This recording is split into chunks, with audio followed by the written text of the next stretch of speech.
Bonjour, mon nom est Pierre-Yves Pépin. Ça fait 7 ans que je suis avec Soucy. J'ai été en charge du développement du STEC MILX. On a conçu le STEC MILX pour améliorer et moderniser notre ancien ST1000. Le système ST1000 est un système très vendu et très populaire pour la récolte de riz, entre autres. On a testé la première version du prototype STEC MILX en Arkansas pendant 3 ans pour s'assurer d'avoir des bonnes performances et une bonne fiabilité. Les points qu'on voulait amener avec le STEC MILX, c'était de réduire le nettoyage, réduire la maintenance, finalement pour faciliter la vie de l'utilisateur. On voulait aussi que ce soit un système qui soit facile et rapide à installer. Maintenant, on va faire le tour du STEC MILX avec les différentes fonctions, les différentes composantes. Comme j'ai mentionné, on voulait que l'installation soit facile et rapide.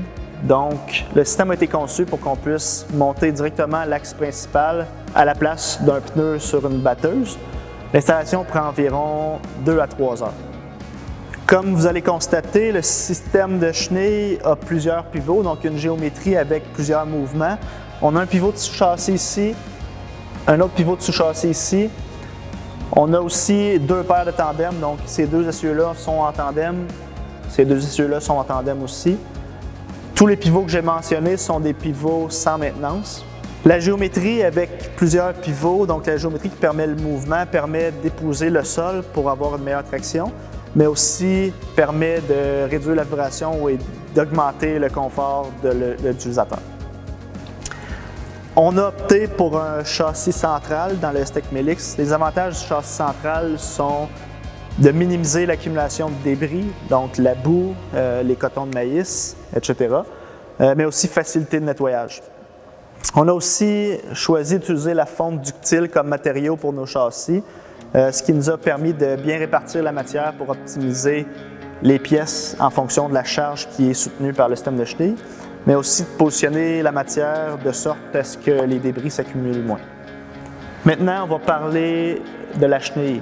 Donc, le STEC MILX a une chenille de 36 pouces de large, ce qui lui donne la surface de contact la plus grande de l'industrie, avec une surface de contact de 4,4 m². La chenille a été conçue pour être robuste et durable dans le temps. Les chevrons extérieurs ont été conçus afin d'optimiser la traction et de favoriser l'évacuation de débris aussi. Les roues sur le STEC MILX sont des roues de UHMW. L'avantage du UHMW, c'est que les roues sont plus légères et aussi l'interface entre le caoutchouc et le UHMW permet d'avoir une meilleure résistance à la délamination. Ensuite, le UHMW a un coefficient de friction plus faible, donc ce qui nous permet de minimiser la friction entre les surfaces d'appui des roues et les surfaces d'appui de la dent de traction, ce qui génère moins de chaleur typiquement. Au niveau des essieux, on a choisi d'utiliser des essieux à bain d'huile, donc autant pour l'axe principal que pour les essieux de roue, afin de minimiser l'entretien.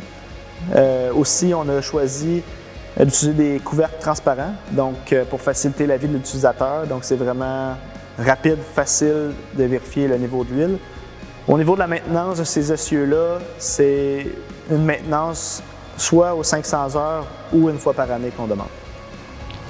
Finalement, au niveau du tensionneur, on a un tensionneur à graisse avec réservoir d'azote. La raison pour laquelle on a opté vers un tensionneur comme ça, c'est de maintenir la tension uniforme tout au long de l'utilisation, mais aussi d'éliminer la surtension qui est causée par le passage d'obstacles, de débris, de roches, de branches ou peu importe.